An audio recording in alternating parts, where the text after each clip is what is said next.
false start. Welcome, everybody. Welcome, fellow patriots. Welcome, fellow deplorables. Welcome, all you dregs to society, all you rock dwellers, all you sycophants, all you stinkos, all you hateful people who celebrate the president and honor America. You're always welcome here, and this is the Conservative Commandos radio show. I'm Rick Trader, coming to you from the studios of the Conservative Commandos Radio Network, and joining me as my co-host is the patriot from the battle-born state, the silver state of Nevada, and that's Sharron Angle. Sharron, welcome back to Conservative Commandos. Thanks so much, Rick. You know, I'm always looking for my hot button issues, right? I got a few that I rant on. One of them is election integrity, and of course, I'm inviting all of our listeners to join us on September 7th from 9 to 9 on the AUN TV network, and then of course across the world on the internet. We'll be broadcasting with different interviews that Joe Messina and I are going to be doing. You're going to be on the boards producing, and we'll be talking with some of the co-hosts from Conservative Commandos during the day as well, Nasser Sheikh and Melissa Isaac, and also George Landreth. So it'll be a jam-packed event that day. If you've got a few hours to spend with us, it's a good place to be here on AUN-TV.com. And the Election Integrity Alliance has put out a request to the president, and I wanted to just share with you what they're asking. They're saying that they want a 60-day extension on the National Voter Rights Act 90-day deadline for removal of illegitimate names from the voter rolls. When they enacted that deadline on August the 3rd, what it does is it delays justice, right? You don't have to deal with what you're supposed to deal with. You say, oh, missed the deadline. So sorry, can't get those illegitimate names off the roll. So that's the first thing. They want federal agencies that oversee the elections in every state. They want them in the state to oversee and make sure there's strict compliance. They want him to ask that all mail-in ballots be clearly postmarked, not because of being generally bulk mail. There's no postmark. And so, like even in our state with this new law, anything that comes in 7 days after the election is assumed to be on time, voted on time. Well, you could wait for the election to be over, a winner to be declared. If it wasn't the winner you liked, you could bring a trunk load of, oh, we found these ballots, and no postmark says we don't know when they came in. So clearly postmarked. Standardized signature verification methods be required. As I've said, in this new law in Nevada, the signature, you can have any kind of a signature. It doesn't have to be your official signature. It can be your initials, your nickname, and also anybody over 65 can have someone else sign for them. So how many of these 65 or over ballots that are being mailed out are going to be intercepted, signed by somebody else? And that's legit, right? I mean, it's just not a good way to run an election. So the fifth suggestion to the president is that unrestricted and unregulated ballot harvesting be disallowed. Consider the devastating effects of on the congressional seats in California because of ballot harvesting. We're saying that we can prove that ballot harvesting is a bad idea, and it at least needs to be regulated, if not banned altogether. So that's what we're sending off, and we're saying to him, without his actions, this is just an executive order. Without his action, the deceased will rise from the dead and vote in November. Hundreds of thousands will vote multiple times in the same state and across state lines, and countless non-citizens will cancel out the votes of legitimate American citizens. An executive order forcing federal and state agencies to execute laws that are already in place and implement nationwide common sense protection is the last chance for the American voice to be correctly heard at the ballot box. So there you have it. That's what we're sending to the president. If you'd like to sign on to that, please do. You can download that at eip-ca.com or at electionintegrityalliance.com, EIA.com. So help us out there and let the president know that we need an executive order. It's an emergency for this election in 2020. Okay. And Sharron, apparently, at least in Nevada, there are some new CV-19 regulations. And Sharron, I've said from the beginning, this epidemic is going to be used as an excuse by government officials to put an infringement upon our rights. Yeah. Well, now they're looking at COVID-19 clusters. And guess who this is aimed at?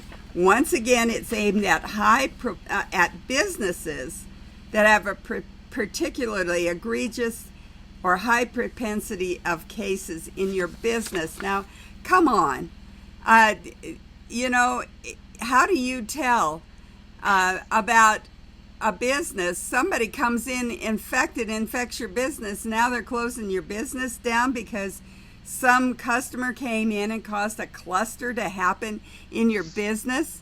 Also, they're considering these large cluster case situations not only with businesses, but backyard barbecues and family gatherings as a primary cause of new infections. Really? How do they know? Like I said, where do these guys get this? Someone will give you 5, 6, 10, or 20 places where they visited and they might have contracted the disease, but they can't specify the one place that it certainly is. So we have to be very careful to make sure that businesses are not harmed by half information put out there. So this COVID-19 has killed 1,200 Nevadans. That's what we got. Well, that's what they tell you, Sharron. We just lost somebody, a friend in the family. Just found out today this person died. Now, they're going to mark this person down as died from COVID. But this is somebody that heart problems, lung problems, kidney problems, was in his 80s, Sharron Engel. But it was living in a nursing home, but they're going to say he died of this Chinese flu. Yeah. Now, who's to say it was the Chinese flu and not another strain of the flu? But they're going to say it's a Chinese flu. You know why, Sharron? Because the federal government is picking up 100% of the bill. So everything becomes the Chinese flu. I don't call it COVID-19. I call it the Chinese flu because that's what it is.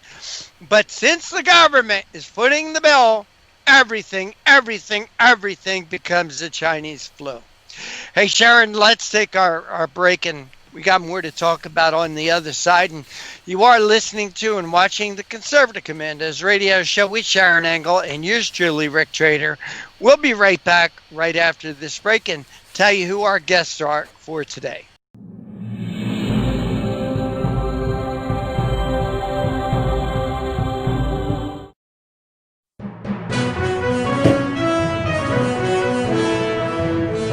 Everybody wants cheap airfare, but where do you find it? You call low-cost airlines. Their prices are direct from the airlines, and they're so low you can't find these fares published anywhere. They specialize in cheap flights, discount hotel rooms, cheap car rental rates, and great package deals anywhere around the world. Wherever you want to go, they can help you get there cheaply and with a best price guarantee. If you want the lowest prices on your airline tickets or other travel services, call now. That's right, call. That's the only way to get these rates. Experts are standing by 24/7 to get you the cheapest airfare and hotel rates available. So don't wait. Call right now for the lowest travel prices anywhere and for great last-minute travel deals too.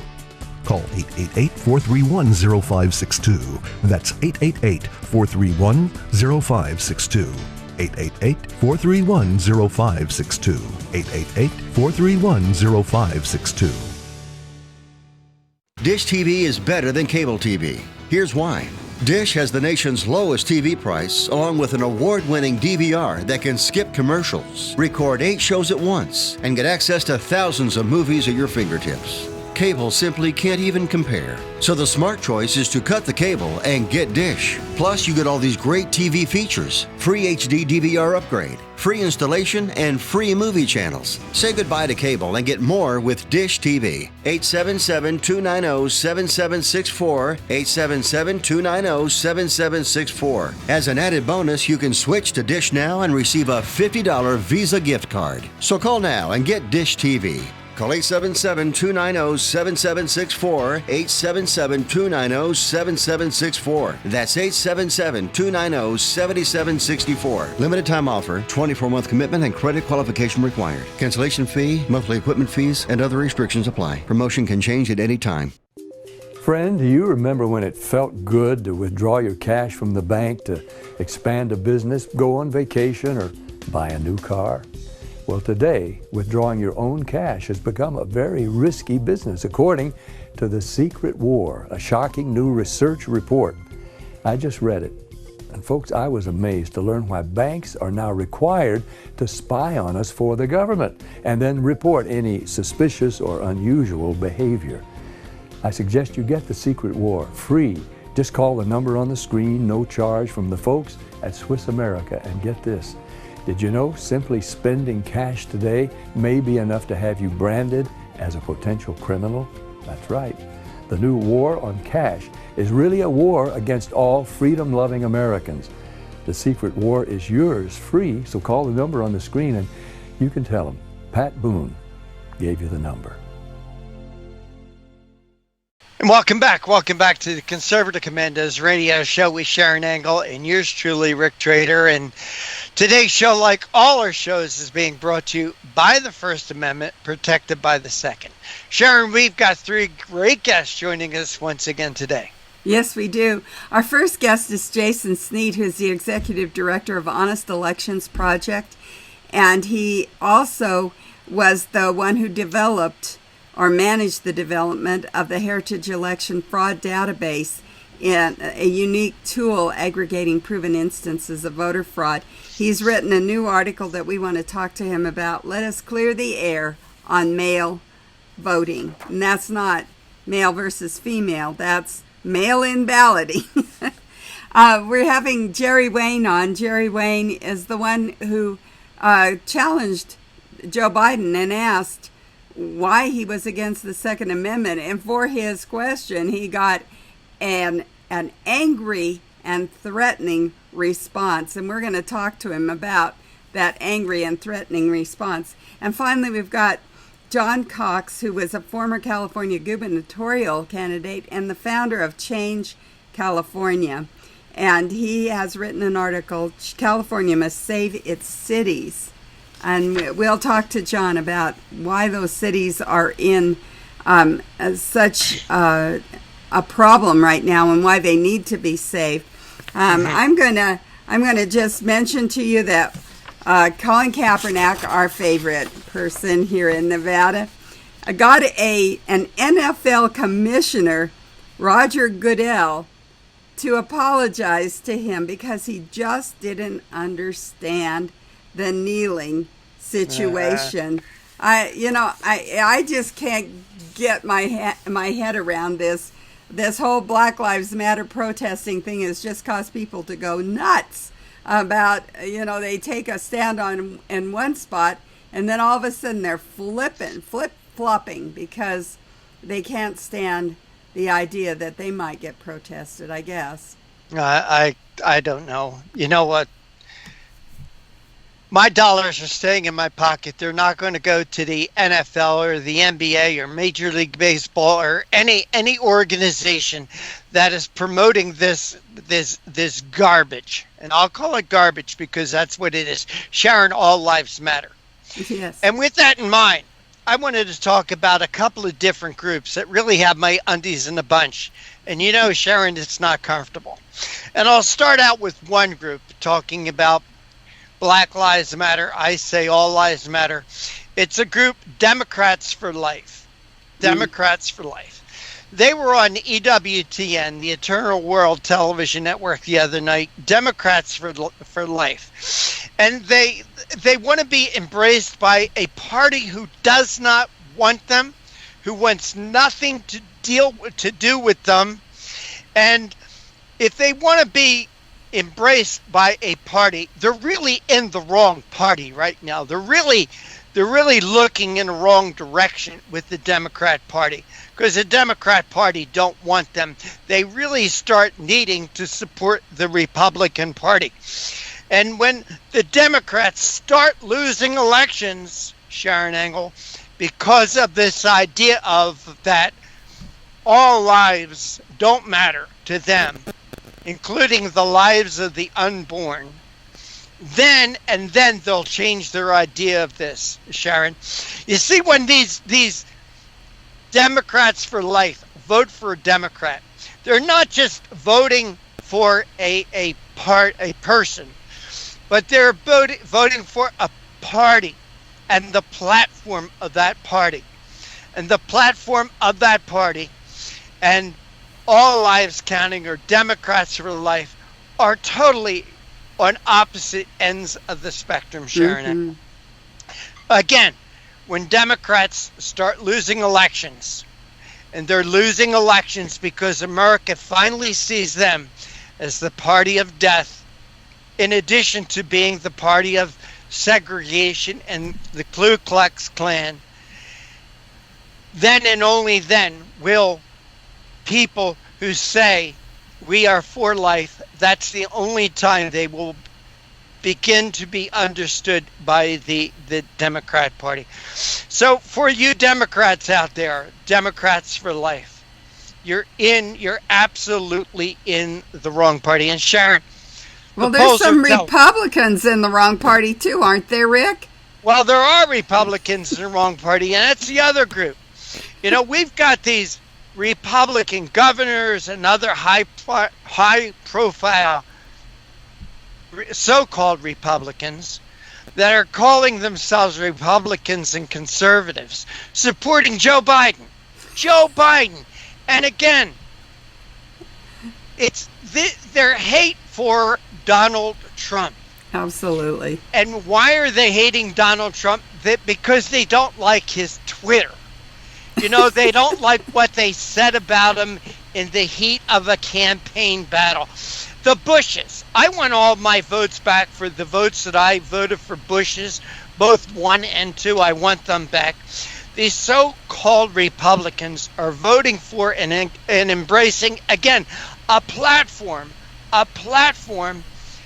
of what the Democrats believe. And what do the Democrats believe? Well, canceling our borders, massive debt, massive spending, the idea that all lives don't matter, the idea that by putting America first somehow is a bad idea. Okay, so tell us who some of these globalists are. We need to name some names. Well, okay, well, the Bushes for one. George Bush, the younger, for one. You know, that's one guy. John Kasich is another. You know, there's a couple right there. Sharron, I know Mitt you Romney? know some of them. Mitt Romney, there's another one. They call themselves Republicans.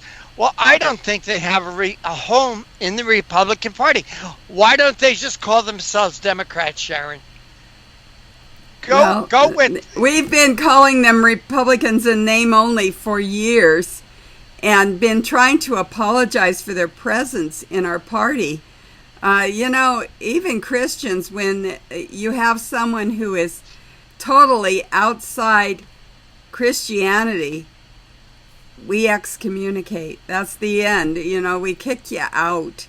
And I'm wondering if the Republican Party doesn't need to kick these guys out and say, you don't have a home here. Jeff Flake is another former senator from Arizona. Jeff Flake, that's another guy who's supporting Joe Biden. And Sharron, perfect name, right? Flake? Flake, yeah.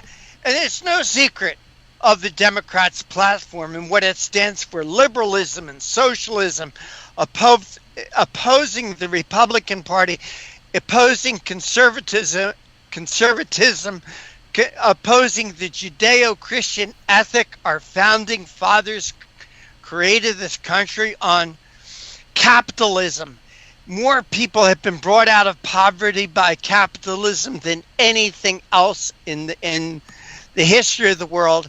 And again, Sharron, putting America first. Well, call it what it is too. It's a soft slide into communism. They call themselves socialists, but it is truly what Lenin and Stalin and Marx have promoted, and what got so many countries in such a terrible situation economically. We know capitalism works. We know socialism does not. It's been proven over and over. Wherever socialism has been tried, Sharron, it's a failure. Just look at Venezuela. Venezuela at one time was the third strongest economy in the Western Hemisphere, behind the United States and Canada. The third strongest economy in the Western Hemisphere. Now, there's nothing on the grocery shelves. People are losing weight. People are getting sick. People are dying because of socialism. And so, Sharron, these liberals say, well, that won't happen in our brand of socialism. Oh, really? Oh, really? Give me one example where socialism has worked. They can't. And that's what these Lincoln Project Republicans are supporting, Sharron Angle. And it bothers me that they use the word Lincoln in their name. Lincoln would be totally opposed to everything these so-called Republicans are standing for. Sharron, let's take a break because we got to get our very first guest on for the day. You are listening to and watching the Conservative Commandos radio show with Sharron Angle and yours truly, Rick Trader. On the other side, Jason Snead will be joining us. He's the executive director of the Honest Elections Project, talking about let us clear the air on mail-in voting. Don't go away. We'll be right back with our first guest.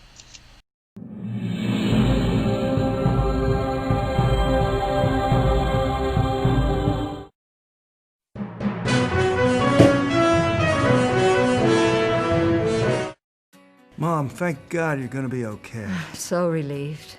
But you both should know when my time comes, I have a final expense policy with Senior Care USA. Is Senior Care USA the life insurance policy that helps loved ones pay for funeral expenses and other debts? Bill and I called to get more information. Yes, and there's an immediate payout of up to $50,000. If you're over 50, call Senior Care USA now to learn more about final expense insurance plans. There's no medical exam, even if you have a pre-existing condition like I do. When I called, the quote was free, and there was no pressure. I found out that policies start for as little as 35 cents a day. Rates will never increase and coverage won't decrease. I'm going to call today. Ask about the free prescription discount card. Oh, I'm so glad you'll be taken care of.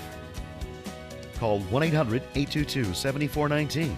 That's 1-800-822-7419. But is it? It's really just the beginning, right? Have you written a book and want it published but don't know where to start? You're not alone. Page publishing cuts through the confusion that most new authors face, like copyright protection, barcodes, printing, and digital uploading. We will get your book into bookstores now.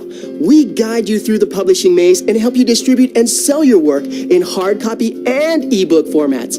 That's right. We will digitize and place your book for sale on Amazon, Apple iBooks, and Google, offering it to millions. Don't waste another minute. Most publishers won't even look at new author submissions, but we're different. We review your book and provide you feedback in about a week.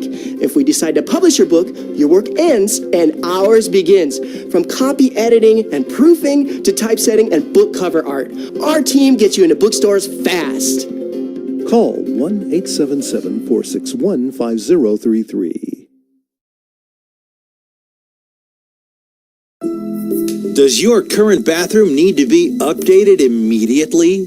Introducing One Day Bath and Shower Remodeling, the complete and hassle-free way to get the new bathroom of your dreams in as little as 1 day, and for as little as $1.99 a month. Yes, the experts at One Day Bath and Shower Remodeling will come to you anywhere in the country and show you all the customized options. Now you can have a brand new bathroom in as little as 1 day. Large or small bathrooms, if you want a new bathtub or shower installed, we can do it in as little as 1 day. And if you call right now, you can save $750 off your remodel. We make it easy by offering you financing as low as $199 per month.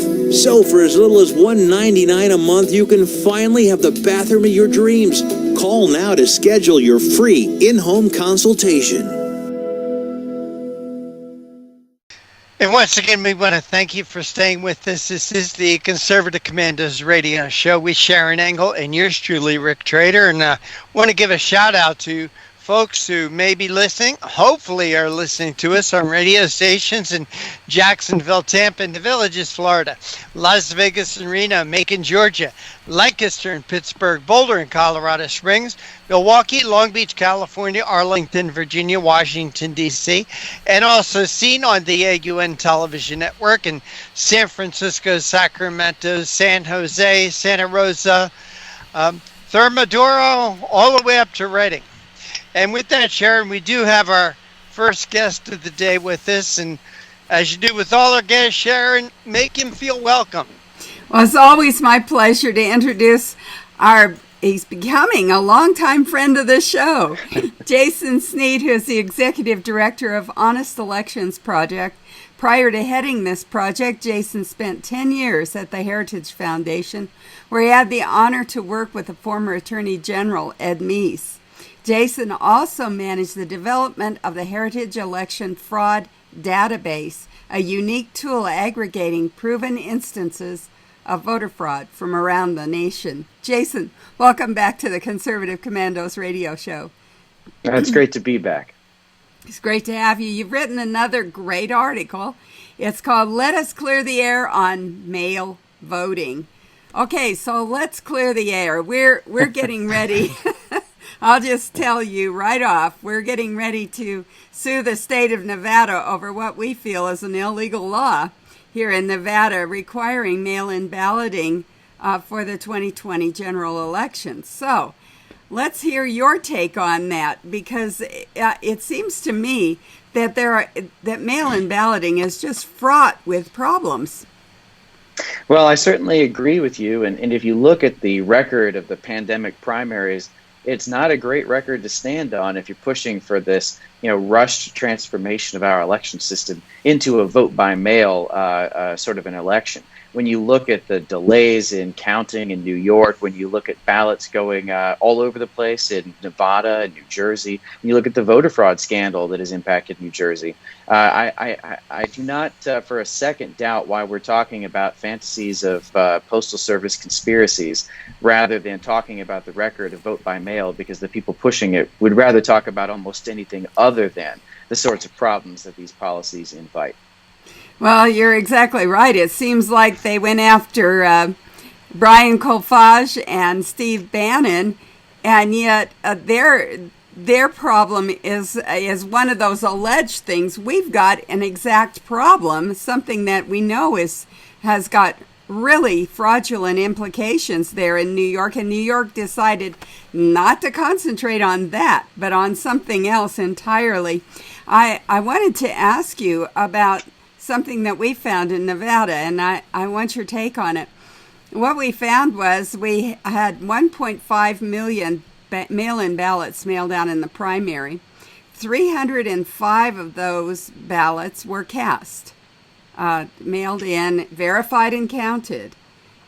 223,000 of them were returned illegible or unable to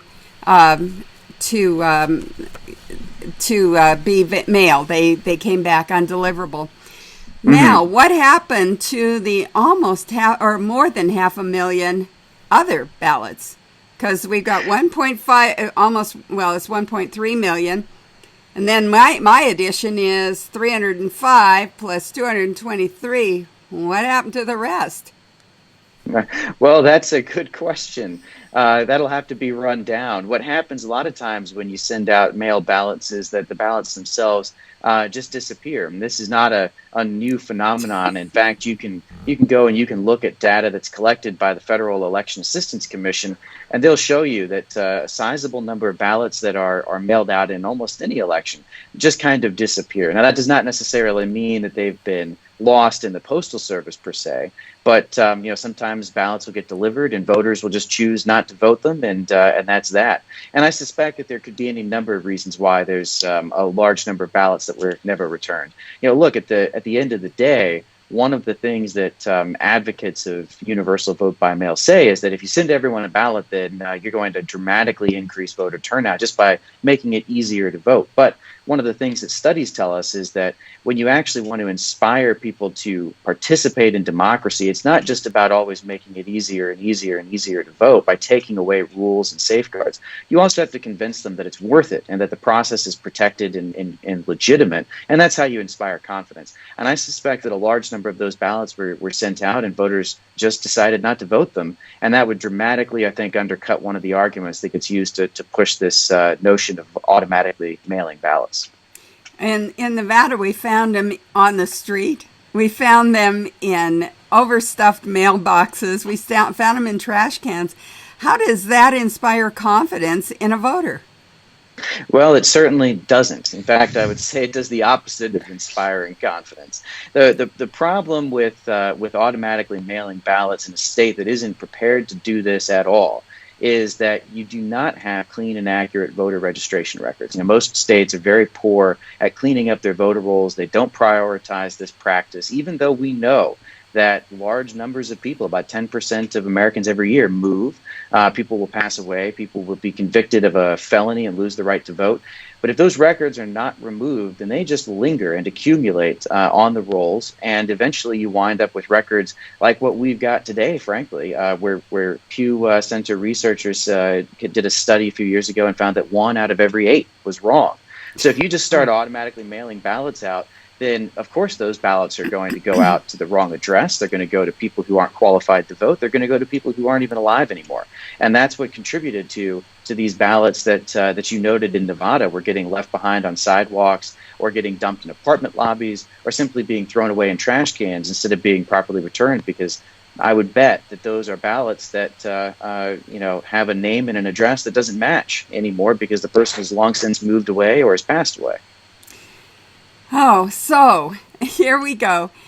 We have identified just from 2010 and prior, so not the last 10 years, but even before then, that there were 5 voters who voted twice in those elections, 2010 and prior, and they also voted twice in the 2020 election, which means there are 2 ballots that duplicate balloting that they did were verified and counted. How can we trust the integrity of the system when we know that for sure? And isn't all those ballots just out there? Isn't that just an invitation for duplicate balloting? Well, it certainly invites the prospect of fraud when you are mailing out a large number of ballots that are probably going to be going, as we said, to the wrong address. And then also if you are undermining other safeguards that can be used to identify when those ballots are being illegally cast. That's why we have a lot of these safeguards in the first place, is to not only make it hard to perpetrate fraud and get away with it, but also to be able to detect it when it occurs. In Paterson, New Jersey, for instance, there's an ongoing voter fraud scandal that has seen 4 people criminally indicted, and the election was overturned. And this was in May of this year during the state's rushed vote by mail May municipal election. And the way that they found the evidence of this widespread conspiracy to steal an election was, one, they found hundreds of ballots stuffed into a single mailbox, which is clear evidence of ballot harvesting, which is illegal in New Jersey. And the second is that they compared signatures on ballots to those of the voter on file and found mismatches, which again is evidence that perhaps those ballots were fraudulently cast. And lo and behold, in some cases, voters say they're listed as having voted even though they never received a ballot. And so these are the sorts of safeguards that allow you to quickly detect fraud when it occurs. But if you take those safeguards away, well, then what would have stopped those fraudulent ballots from being cast? It's anyone's guess whether or not someone would have picked up on that. So yes, it does open up the prospect for fraud. And when you weaken these safeguards, you also, of course, make it pretty clear to the people who would try to steal elections, hey, it's game on. It's game on. Well, that's why we are challenging this law, because some of the things you just mentioned are in this law. One of them is ballot harvesting. The other is unverifiable signatures, allowing people to not use their official signature, but voting with their initials, their nicknames, and really just the last one that's most egregious is if you're 65 years or older, somebody else can sign your ballot for you. Great, huh? With that, we're going to go to a break. We're coming to you from the Conservative Commandos Radio Network studios and around the world on the internet with TalkStream Live, iHeartRadio, TuneIn, Net Talk America, and AM FM 24/7. I'm Sharron Angle here with Rick Trader, my co-host, and we've been talking with Jason Snead, who is the Executive Director of Honest Elections Project, about an article he wrote, Let's Clear the Air on Mail Balloting or Mail Voting. We'll be right back after this break.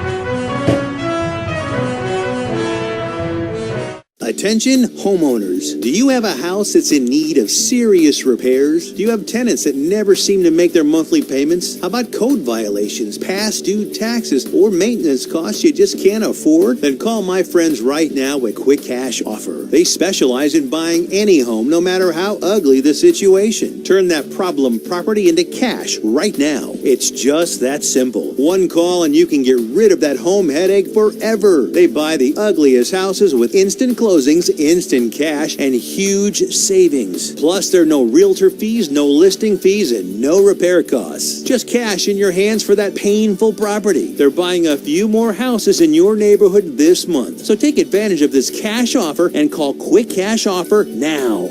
855-296-8854. 855-296-8854. That's 855-296-8854. Listen carefully. If your student loan debt is overwhelming you and things seem hopeless, we've got great news. If you're still struggling with your student loan debt, there are government programs available that may actually lower your payments by consolidating your federal student loans. Just call us. We'll review your situation and work with you to consolidate your debt. In many cases, depending on your situation, we can lower your monthly payments in half or more. It doesn't matter how much you owe or how far behind you are. Even if you're in default, call us right now to find out how we can lower your payment in half immediately. You can stop the harassing phone calls and the wage garnishments. All you need to do is pick up the phone and call us right now. We can remove your default status, consolidate your federal student loans, lower your payments, and we can do it today. Stop worrying. This is a real solution that can help. So please call us right now. Call 800-917-8671.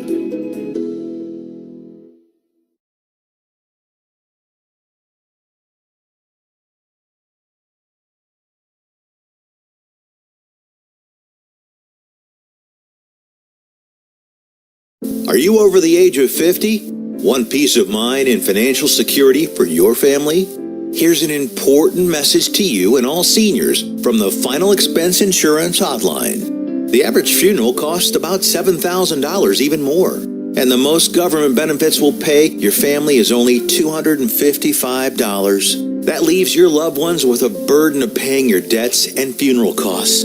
Our plans start as low as $1 per day and will pay up to $30,000 for your funeral and other final expenses. There's no medical exam and you'll have lifetime coverage. Plus, your rates will never increase and your plan cannot be canceled regardless of your medical condition, as long as you make your premium payments. Get free information right now. Just answer a few simple questions and get approved right over the phone in just a few minutes. Call right now. Call 855-221-7334. Do you have an idea for an invention, but you don't know what to do next? How do you get in front of companies or get a patent? Call InventHelp. They've been helping inventors just like you for 35 years. And thousands of people contact them every month. With 65 offices, you can meet with an InventHelp representative near you who will keep your idea confidential and explain their invention process step by step.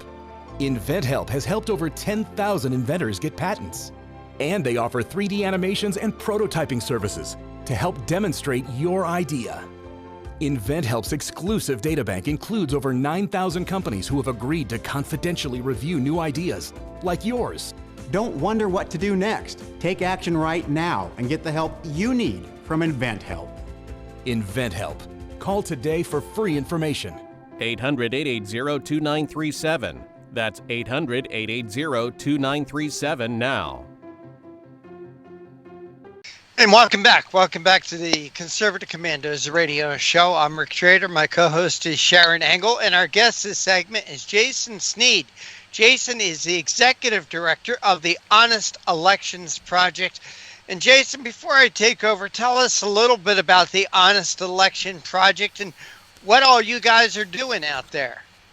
Well, we are a nonprofit, nonpartisan watchdog, and we're committed to fighting for every American's right to participate in a free and honest election. We believe that voting rights are about more than just casting ballots, that you have to protect the underlying integrity of the system, make sure that it is fair and that every lawful ballot is counted.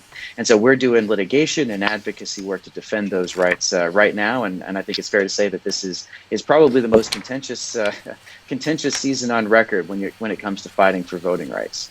All right. Well, Jason, in your article, and we are discussing your article, and as Sharron said, it is a great article. Let's clear the air on mail voting. You know, in your article, you used a couple examples here, and you spoke of some others. In Pennsylvania, you talk about how impractical some of these laws are. In Pennsylvania, voters can ask for absentee ballots only 1 week before an election. In Michigan, the cutoff is a mere 4 days.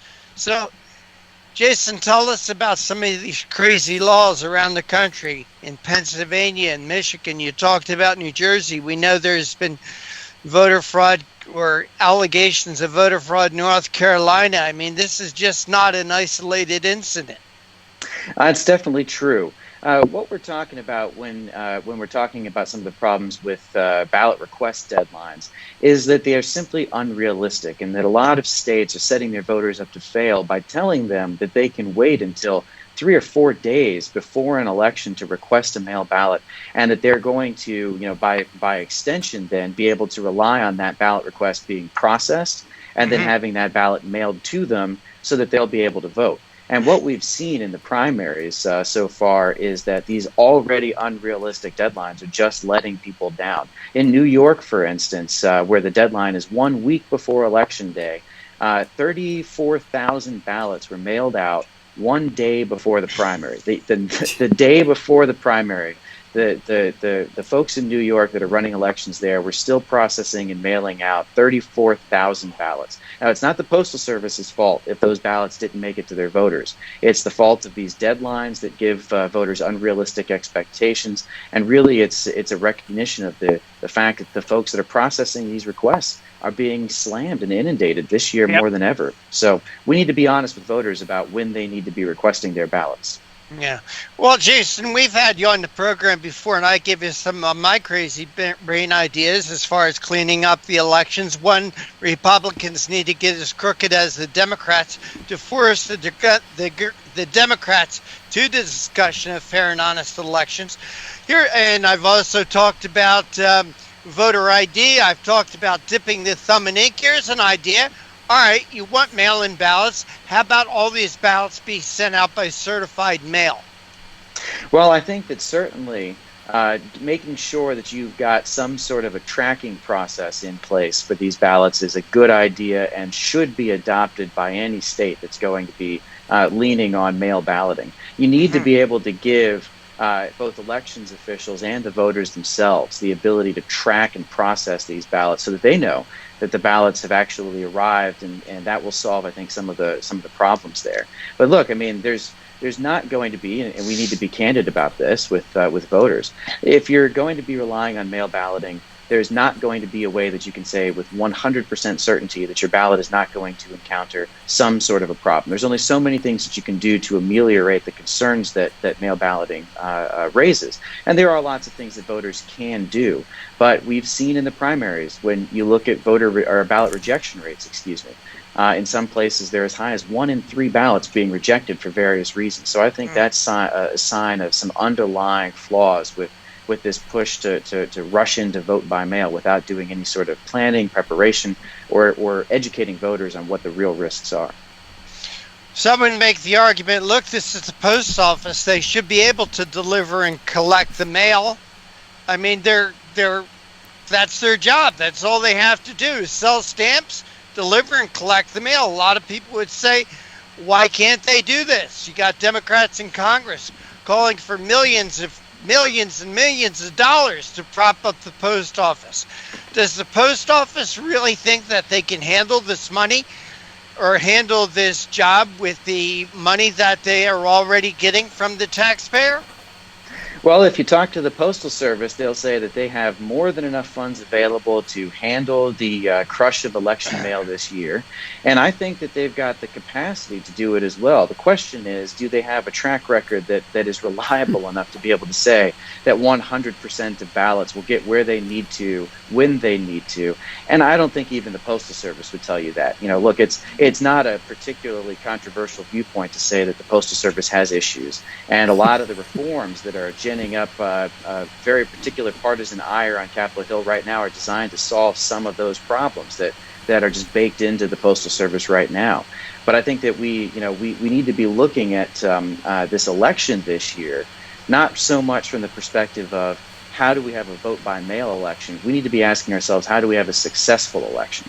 And I've been saying from the beginning, it's if you're vulnerable to COVID-19, then you should be able to request an absentee ballot. But we should also make sure that people have safe in-person voting options. Well, and I think that there are Dr. Fiacci, the great fraud, as I like to call him, he even says, and you pointed out in your article here, that last week he said there was, quote, no reason Americans would not be able to vote in person if they wear a mask and adhere to social distancing.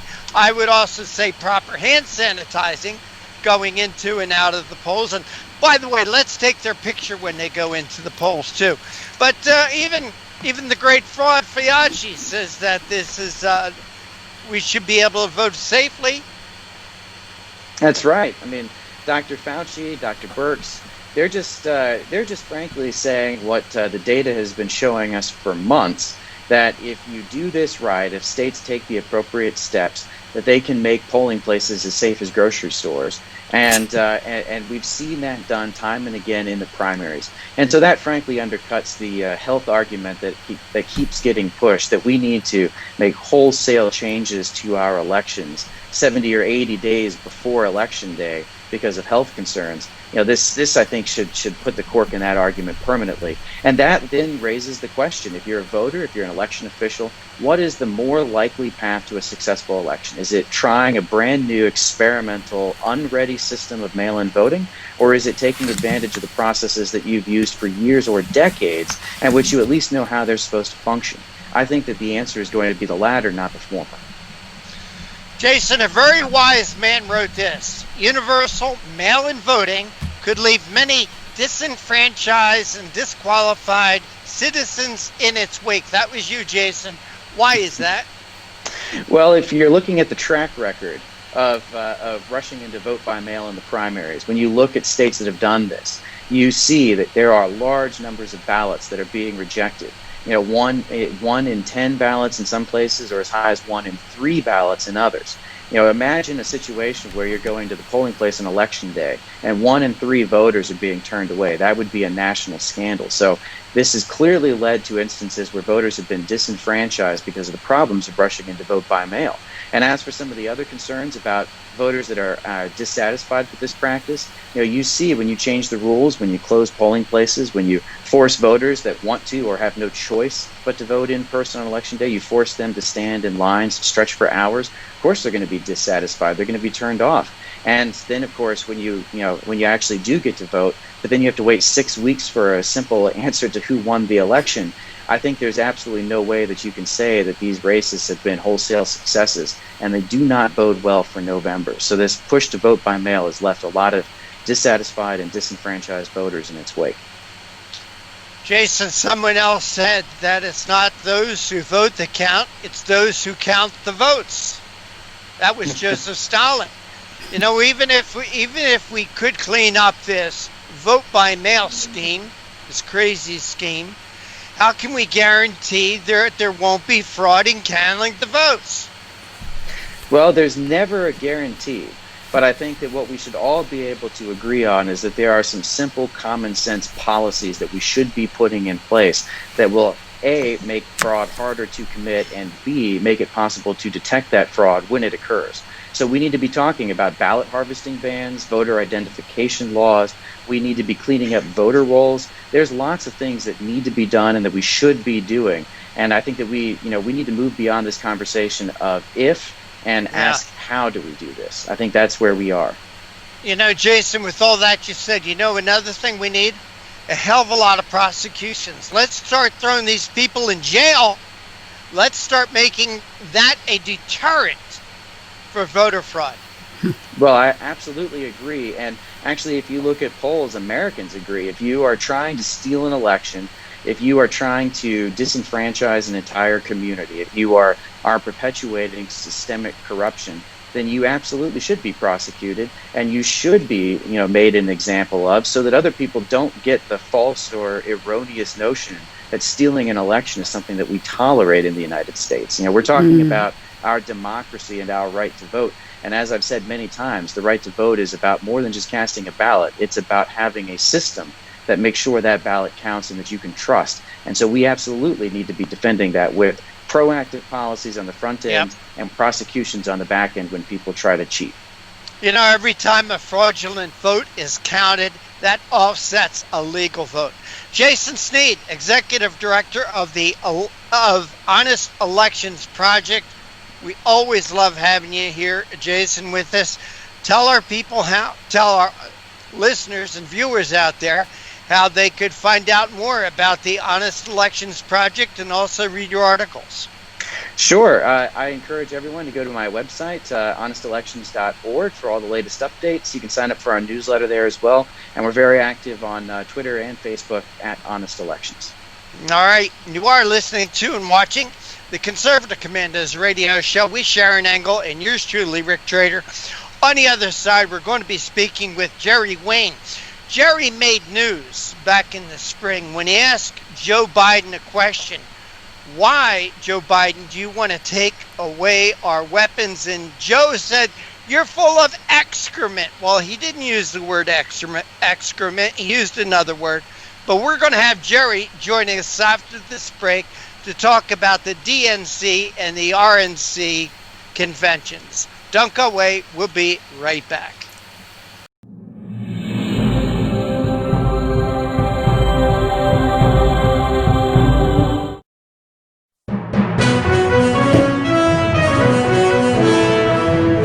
Here's a great way to save money on your prescription medications. If you take Viagra or Cialis, we can give you a way to pay as little as $2 a pill. Compare that to prices as high as $60 per tablet.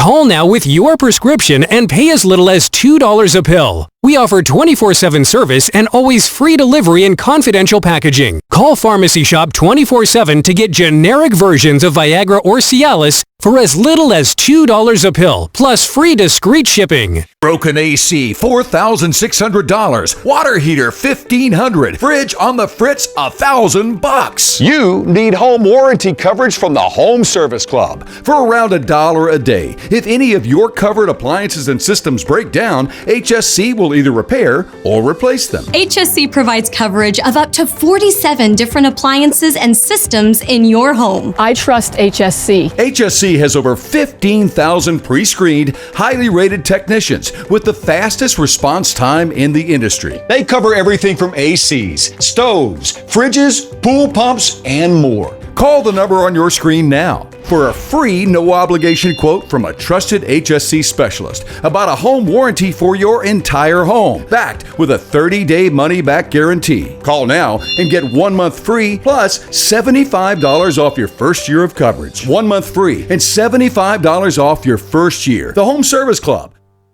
I didn't know some Medicare Advantage plans may pay for dental visits. Did you? I didn't know some Medicare Advantage plans may pay for transportation to my doctor. Did you? I didn't know some Medicare Advantage plans may pay to have my prescriptions delivered directly to my home.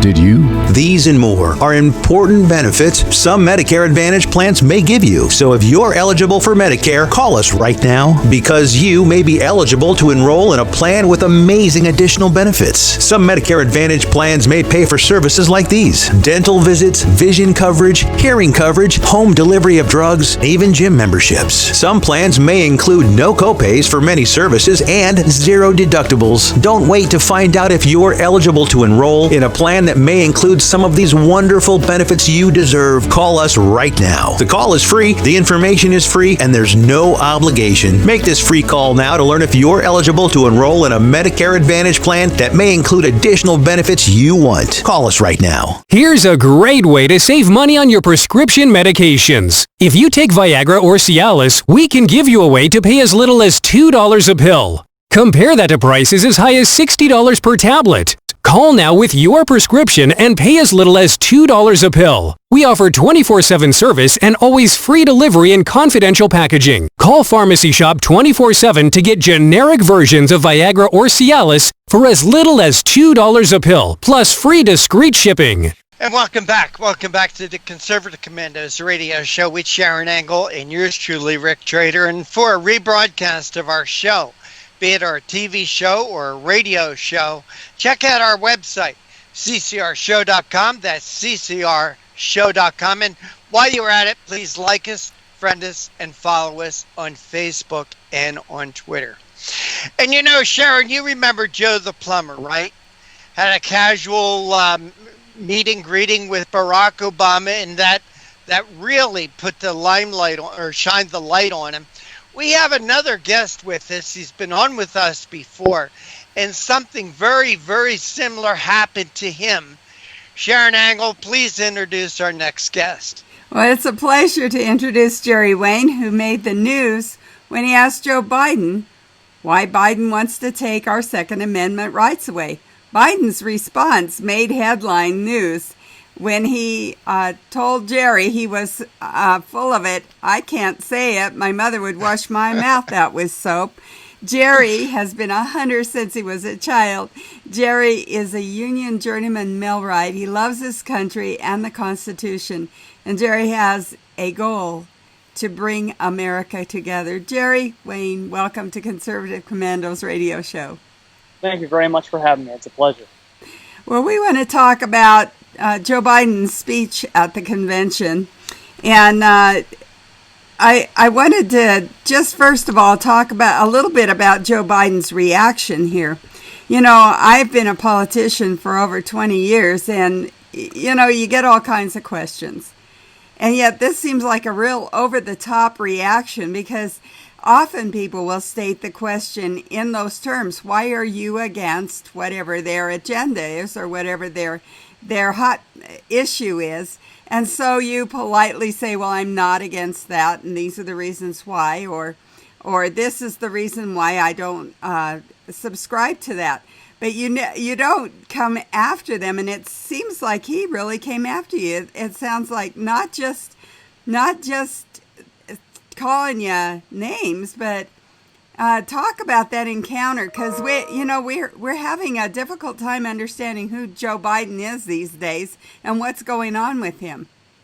Well, when people have their faults come up to the surface of their skin, they tend to get defensive. And I think what I did was I ended up calling out his underlying agenda there.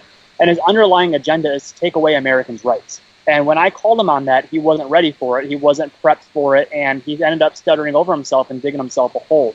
But lo and behold, we ended up being able to rip the mask right off of him and show who he actually is. And all of America gets to see that now. And that's one of the things I'm doing now is I'm trying to make sure that everybody can see who Joe Biden really is, because this election is very important. This isn't just Republican or Democrat. This is freedom against tyranny. And we really have a politician right now that wants to come in here and take away our rights. I don't even see him speaking out against shutting down our churches. We have a right to religion, and we're not even seeing that either. We're not seeing a whole lot from him. He seems to be in the basement most of the time. Do you think that's because he's sick? I mean, you got to see him firsthand. You got up close and personal enough with him to really kind of judge his mental and physical state. What do you think? Well, I'm going to start off by saying that I am not a doctor, so I'm not really too sure. And I didn't know him personally before I had the altercation with him. So I don't really know how to speak on that of like who he was to who he is now. And I want to keep on the subject of what I actually know to be true. I think that's really important now and today, to speak on truths that you actually can have what's the word I'm looking for? Evidence for. So I don't have any evidence saying that he is not all there, but I think the writing is on the wall, and people can think for themselves. And I'm not trying to come out here and tell people what's actually happening. I think Americans are smart enough to where they can see what's happening for themselves. Sure.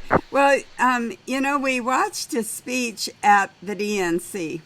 So let's get to the convention. What do you think about that speech? Well, I think that speech was absolutely perfect, just like all these other reporters. Because what that speech was, it was non-confrontational, and it's what exactly everybody wants to hear. And that is the art of propaganda. Propaganda is being able to speak out to the public and being able to connect with every single individual out there, because if everybody can agree with what you're saying, they're going to want to jump on that ship. And that's all he said. He came out here and said, I'm going to do good things. I don't want to do bad things. And everybody wants someone to do good things and not bad things. So, of course, you're going to make yourself look good in that aspect. But you know what? We need a leader right now that can come out here and say things that are against the grain and what we need to do as a society. Where is the leadership? Where are you stepping against the grain and making this way for all these Americans? We're not without our aspirations and our dreams. Where are you leading us so we can live our best lives? And I don't see anything happening from him there. It's just a bunch of generic stuff that he's been saying for the last 50 years. Well, we know that you're not a doctor, so we're not, we just want your personal impression of this. You're not a speechwriter, but do you think he wrote his own speech, or do you think he might have he's got a reputation for copying. Yes. In my own opinion, which I cannot back up with any factual evidence, I do not think he wrote his own speech. And I do believe that there are some reasons to believe it may have even been plagiarized, but I cannot speak on that for sure. But I'm going to leave that open to the public. But do I think he wrote his own speech? No, I do not. And you know what? And I think it's okay for, not to speak completely against him all the time, is that there's a lot going on, and if you're gonna have somebody write your speech, that's fine. But you need to be able to sign off on it, and that it's good, and that takes a man of stature to do that as well. But I think it does take a leader to write your own speech, so you can actually have a vision. If we don't have a visionary going into office, then what are we voting them in for? Well, exactly right. So let's get a hot take on Kamala Harris. What do you think? I think that she is a very, very interesting individual. So she definitely has a certain rap about her. She obviously did not during the debates, did not like Joe Biden whatsoever. She called him very bad things, saying that she believed the people that had sexual allegations against him. And now she was so gung-ho against him, but now that he wants her to run, she's completely okay and content with running with such an individual that she said that she believed the victims of those crimes. So she is actually stating that she's willing to forgive the fact that this man is possibly a sexual predator, and to push that away for her own personal gain. And that right there just takes away from what God is really, And by no means am I a Bible thumper or anything like that, but I'm just calling it as I see it. If you're willing to push away other things for your own personal gain, so you don't follow your own intuition, then you can sell out for anything. You're selling out for personal gain, and overlook something that is morally wrong. How are you going to lead people and tell them what they should be living up to? There's no pinnacle there. Well, so we've talked about political flaws, and they've got a bunch of personal flaws. I can't see a campaign manager even taking them on as clients, because he'd say, there's just too much baggage here. How can I mitigate any of this? But probably the more underlying problems have to do with things that are really dear to us. And of course, you called him on the Second Amendment. And we say this all the time here on our show, that we have a First Amendment right, but it's guaranteed by our Second Amendment right. If we didn't have that, we wouldn't feel like we were secure in our rights here as citizens. What's your take on the DNC? Why do they want our guns? Or maybe they don't. I mean, maybe I'm wrong about my interpretation. It just seems that way. We agree on that for sure.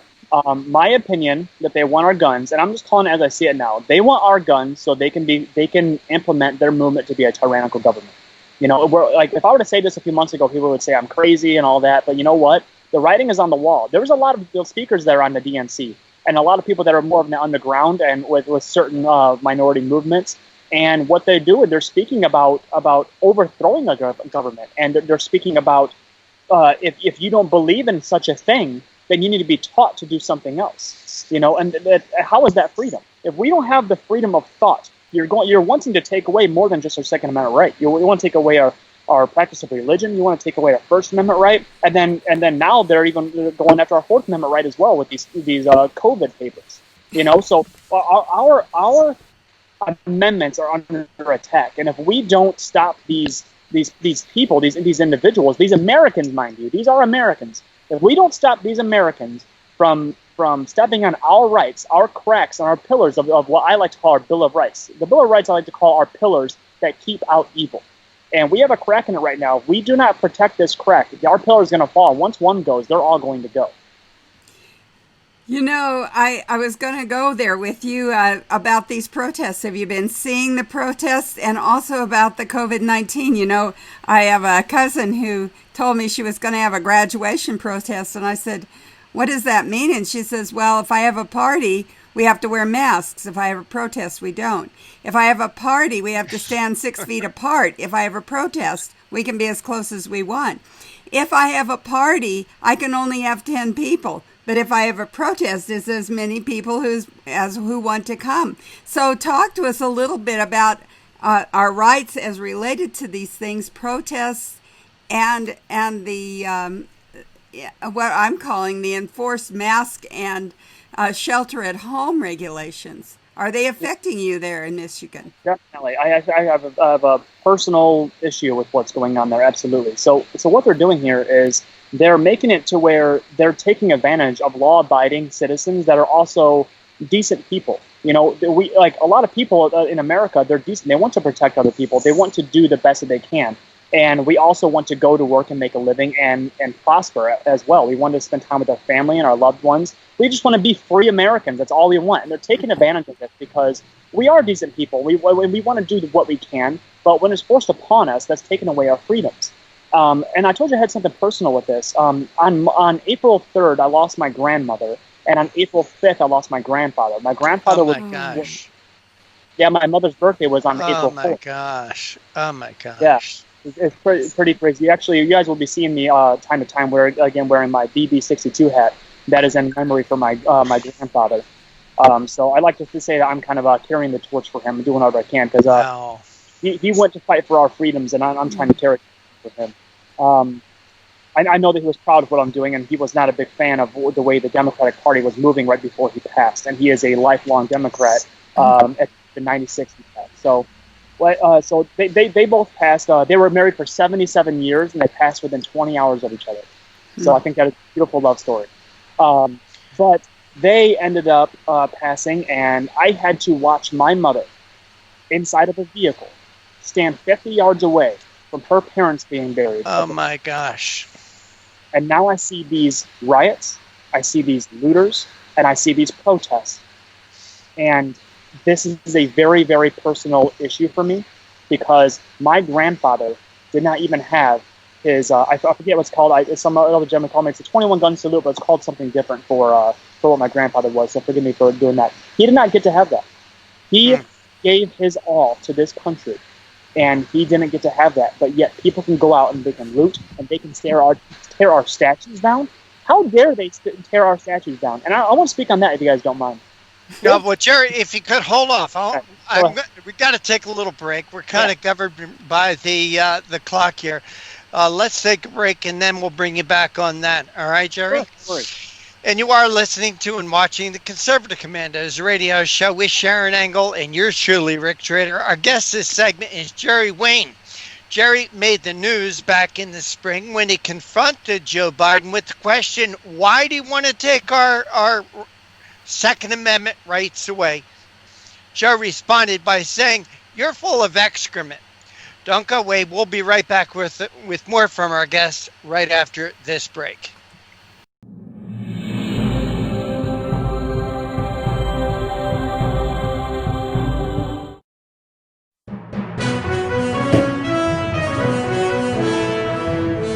Everybody wants cheap airfare, but where do you find it? You call low-cost airlines. Their prices are direct from the airlines, and they're so low you can't find these fares published anywhere. They specialize in cheap flights, discount hotel rooms, cheap car rental rates, and great package deals anywhere around the world. Wherever you want to go, they can help you get there cheaply and with a best price guarantee. If you want the lowest prices on your airline tickets or other travel services, call now. That's right, call. That's the only way to get these rates. Experts are standing by 24/7 to get you the cheapest airfare and hotel rates available. So don't wait. Call right now for the lowest travel prices anywhere and for great last-minute travel deals too. Call 888-431-0562. That's 888-431-0562. 888-431-0562. 888-431-0562. Dish TV is better than cable TV. Here's why.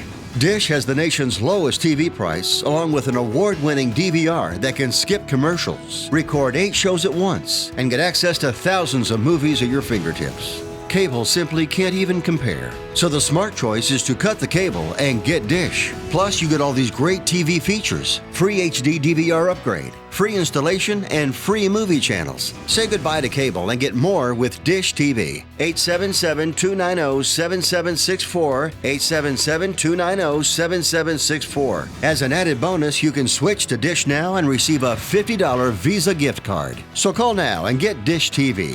Call 877-290-7764, 877-290-7764. That's 877-290-7764. Limited time offer, 24-month commitment and credit qualification required. Cancellation fee, monthly equipment fees, and other restrictions apply. Promotion can change at any time.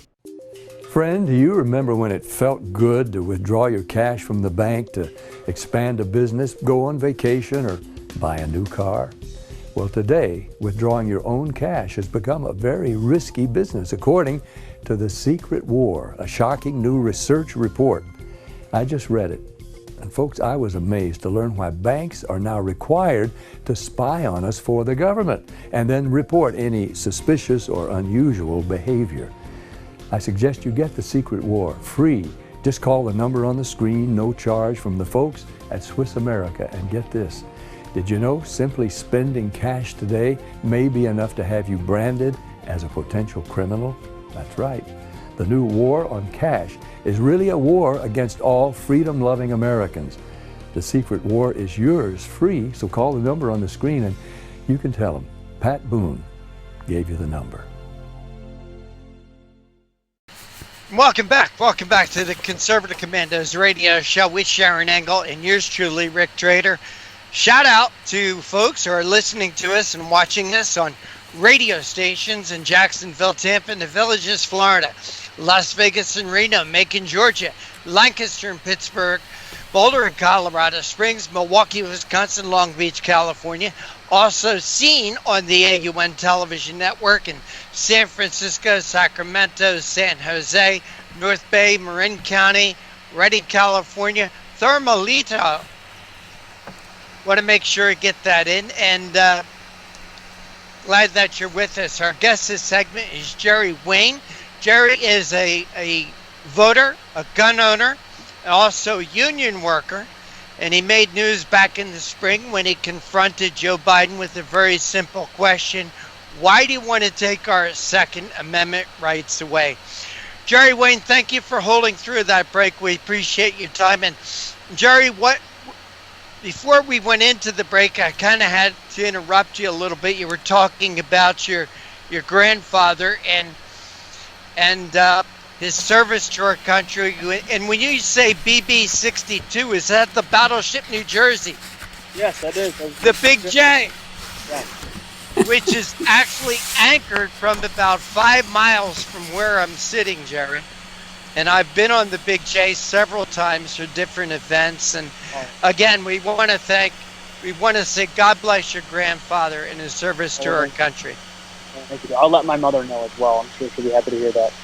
Well, if you ever get out to the Philadelphia area, please look me up. We'll actually tour we'll tour the New Jersey together. How's that? I would love that. That'd be great. Thank you for that offer. Jerry, before we went to the break, you started, and I'm sorry I had to interrupt you. We were talking about your grandfather, and I wanted you to pick up from there. Yeah, well, I ended up speaking about the statues right after that, and I just was tearing our statues down, and this is our history. And I want to speak on that. I like to boil things down to the root cause of what they actually are. And if we judge people, if we judge individuals on their faults and not their achievements, how is civilization, as humanity, ever going to prosper?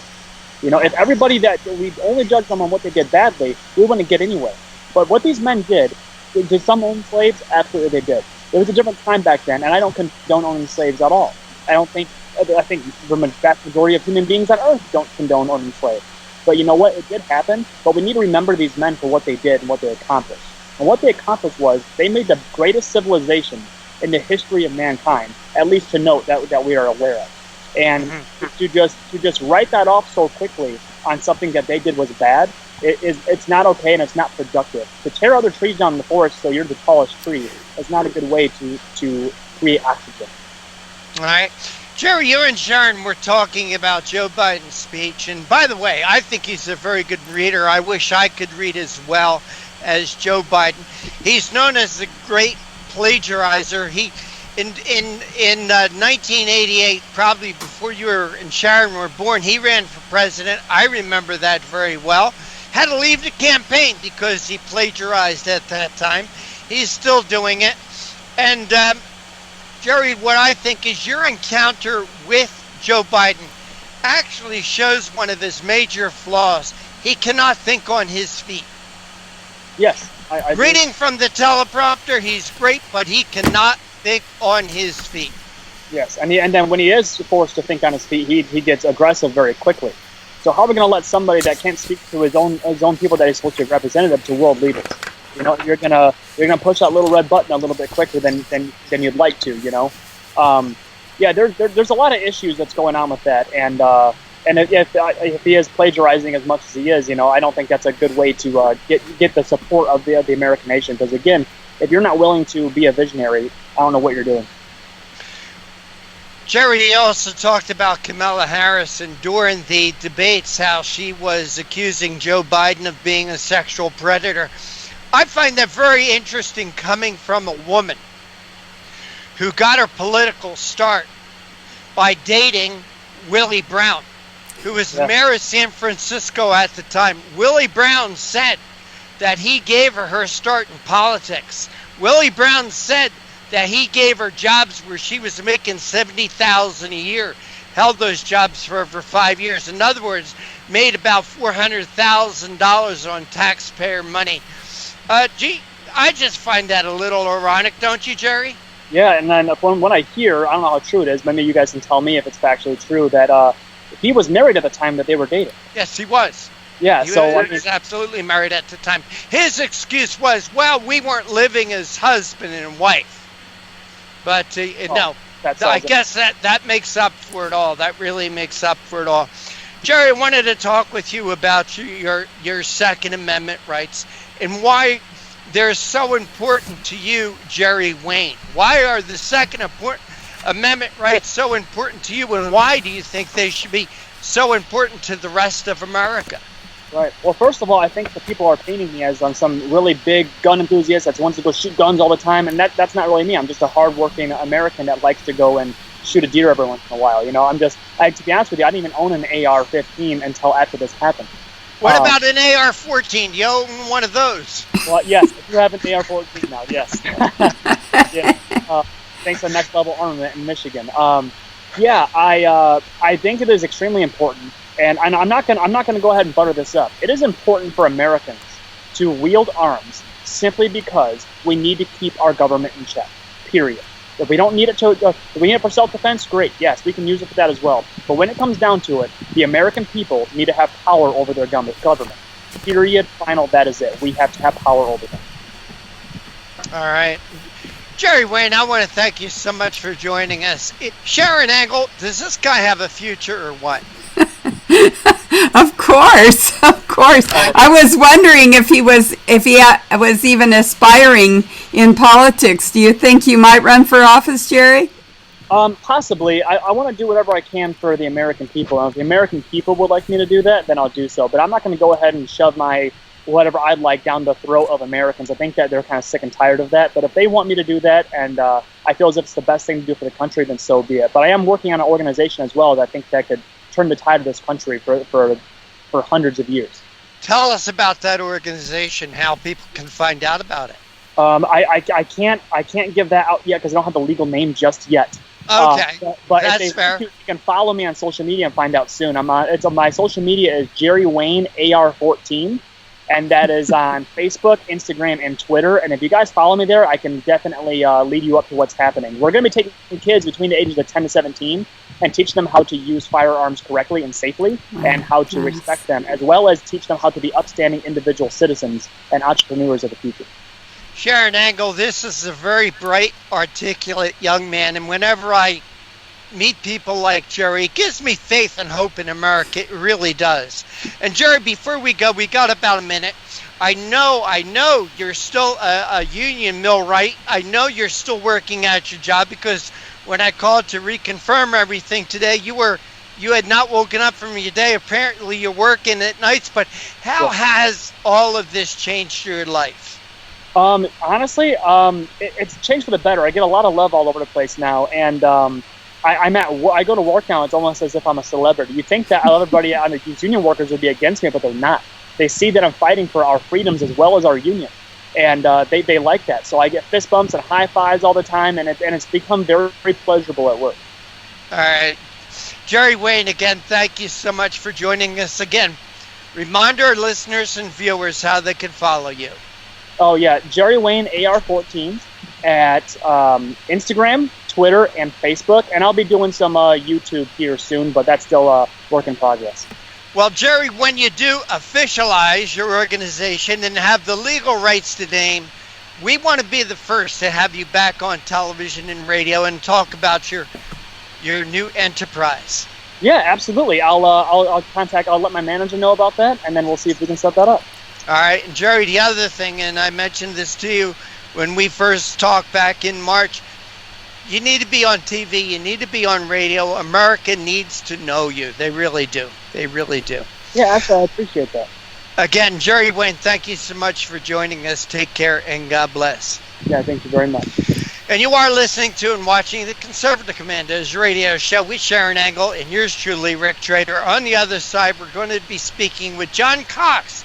John is a former Republican California gubernatorial candidate, and we're going to be talking about California must save its cities.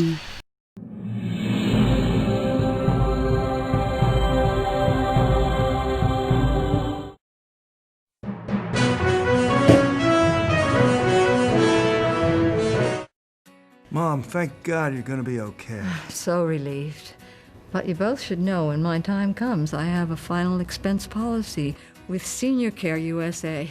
Is Senior Care USA the life insurance policy that helps loved ones pay for funeral expenses and other debts? Bill and I called to get more information. Yes, and there's an immediate payout of up to $50,000. If you're over 50, call Senior Care USA now to learn more about final expense insurance plans. There's no medical exam, even if you have a pre-existing condition like I do. When I called, the quote was free, and there was no pressure. I found out that policies start for as little as 35 cents a day. Rates will never increase and coverage won't decrease. I'm going to call today. Ask about the free prescription discount card. Oh, I'm so glad you'll be taken care of. Call 1-800-822-7419. That's 1-800-822-7419. But is it? It's really just the beginning, right? Have you written a book and want it published but don't know where to start? You're not alone. Page Publishing cuts through the confusion that most new authors face, like copyright protection, barcodes, printing, and digital uploading. We will get your book into bookstores now. We guide you through the publishing maze and help you distribute and sell your work in hard copy and ebook formats. That's right. We will digitize and place your book for sale on Amazon, Apple iBooks, and Google, offering it to millions. Don't waste another minute. Most publishers won't even look at new author submissions, but we're different. We review your book and provide you feedback in about a week. If we decide to publish your book, your work ends and ours begins. From copy editing and proofing to typesetting and book cover art, our team gets you into bookstores fast. Call 1-877-461-5033. Does your current bathroom need to be updated immediately?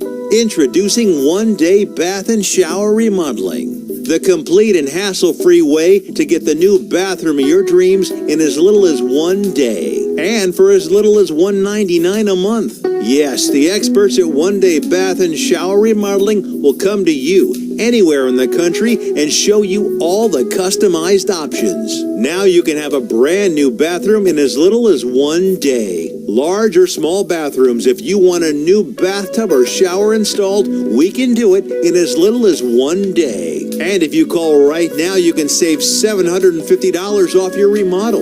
We make it easy by offering you financing as low as $199 per month. So for as little as $199 a month, you can finally have the bathroom of your dreams. Call now to schedule your free in-home consultation. And once again, I want to thank you for staying with us. This is the Conservative Commandos radio show with Sharron Engel and yours truly, Rick Drader. And as I love to do, I want to give a shout out to folks who are listening to us on radio stations in Jacksonville, Tampa, and the Villages, Florida, Las Vegas and Reno, Macon, Georgia, Lancaster and Pittsburgh, Boulder and Colorado Springs, Milwaukee, Wisconsin, Long Beach, California, Arlington, Virginia, Washington, D.C., as well as seen on the AUN television network in San Francisco, Sacramento, San Jose, Santa Rosa, Redding, Chico, Fort Bragg, Napa Valley. You're all welcome here. And with that, Sharron, we do have our next guest with us. He's a new guest. I love having new guests, Sharron. Please make him feel welcome, as you do with all our guests. Well, it's a pleasure for me to introduce John Cox, who is a former Republican California gubernatorial candidate and founder of Change, that's CHANGE, California.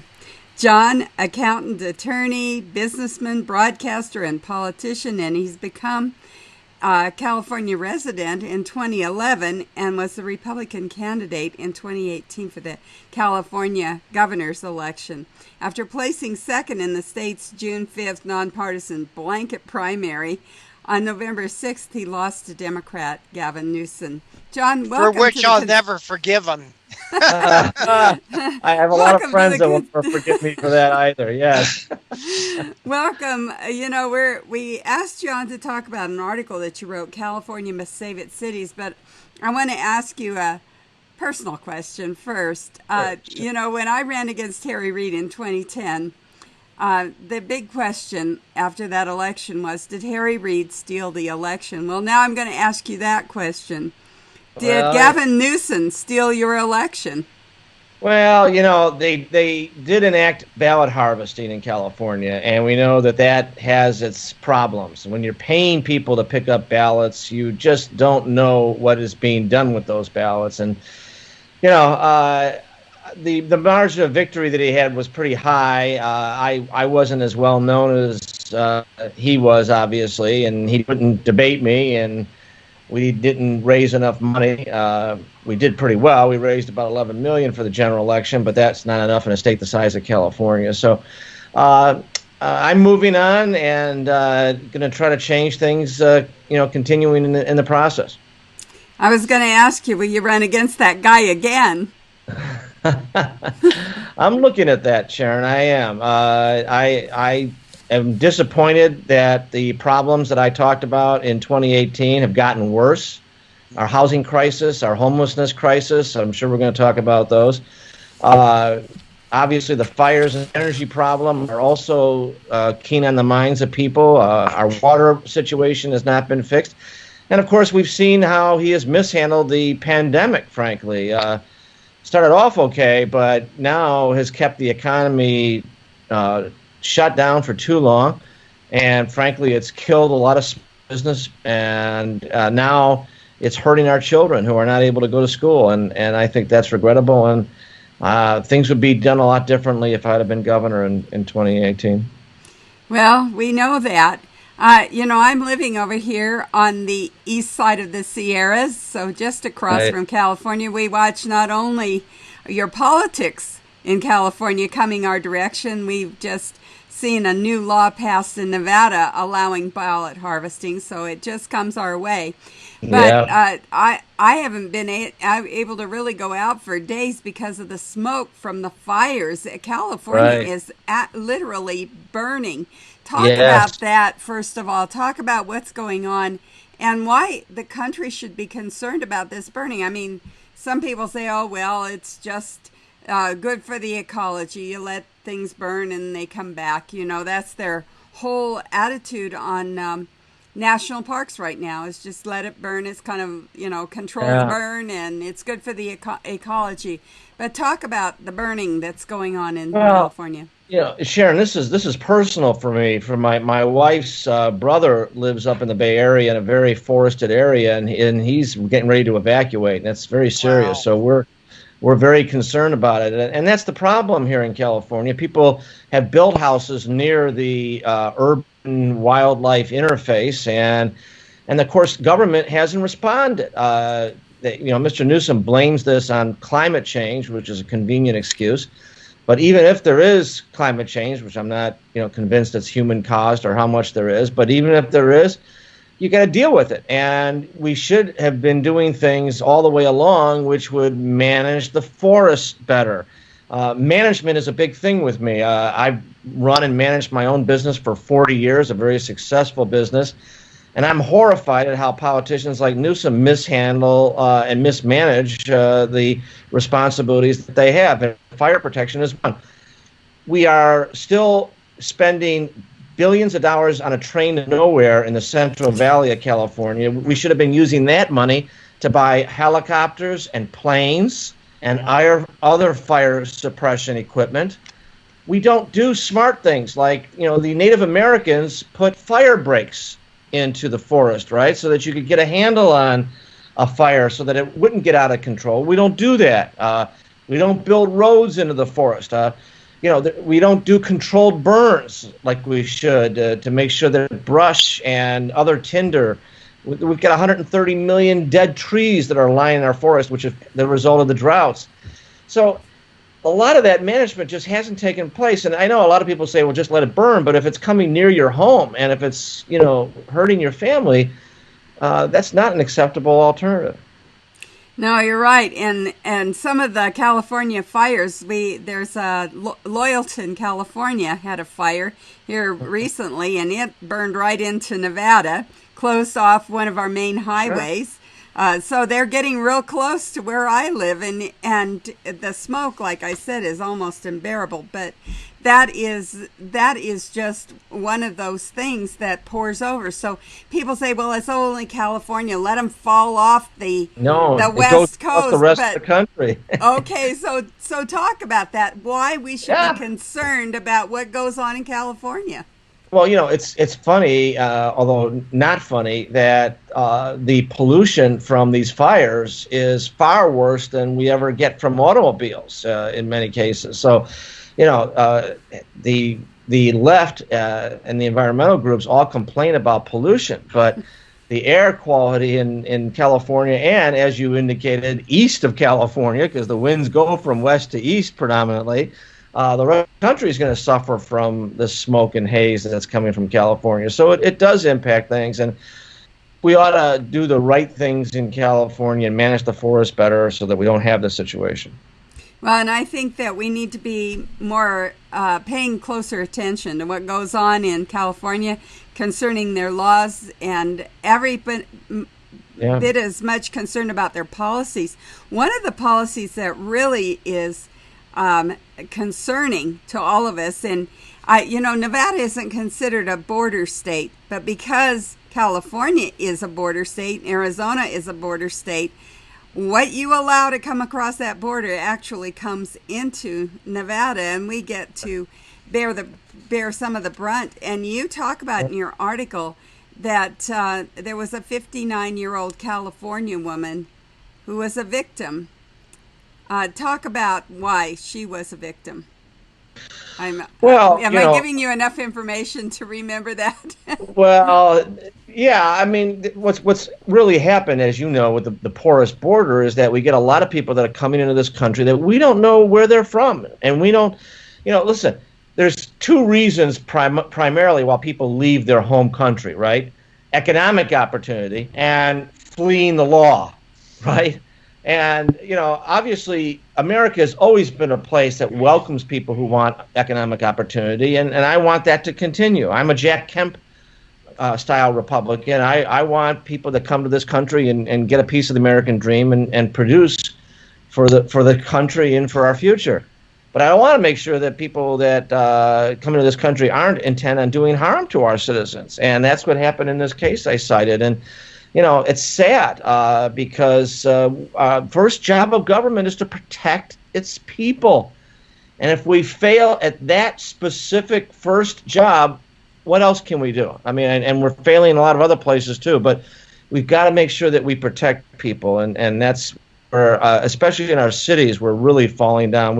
We're seeing that now, a lot of them being lit up by protests and police issues, and it's regrettable. I mean, we've got to start respecting the police. I think that's something I'd like to hear a media type say. If the police officer asks you to put your hands up or to put your hands behind your head, you may not think you did anything wrong, but you better do it and then fight it out in the courts, which is where we should, and we have courts for that purpose. That's right. Well, I can't leave you without talking about your native daughter, Kamala Harris. Talk about her being I have 4 selected. Daughters. She's not my daughter, though. Well, this selection based on race and gender here. Excuse me, that was mine. Go ahead. Kamala, she certainly is a native daughter of California. I will have to say, though, I don't think people can look at San Francisco and see the increase in crime that city has endured and conclude that Kamala Harris did a great job in that job she had as the city attorney as well as the attorney general. She's the most liberal senator in the United States Senate, and I think it's instructive that Joe Biden had 48 senators to choose from. I think that's the number of the Democrats, and he chose the one who was the most liberal. And I think that's because he's moved far to the left, and I think that reflects his deal with Bernie Sanders, and Kamala fits that. So we're proud that a Californian's on the national ballot. However, she's not my Californian. Wrong Californian. Yeah, I would agree with you on that one, Rick. Hey, Sharron, I'm going to pull an executive privilege here. Let's not take a break. This conversation, I think, is too important to our listeners and viewers, especially our listeners or our viewers in California. So, Sharron, I'll just pick it up from that point if you don't mind. Our guest this segment on the Conservative Commandos radio show is John Cox. He's the former Republican gubernatorial candidate. He's also the founder of Change California. John, tell us for a minute about Change California. Well, this started out from the loss that I had in 2018. I went back and we analyzed why we did lose. And basically, we got Republican votes, but we didn't get independent votes.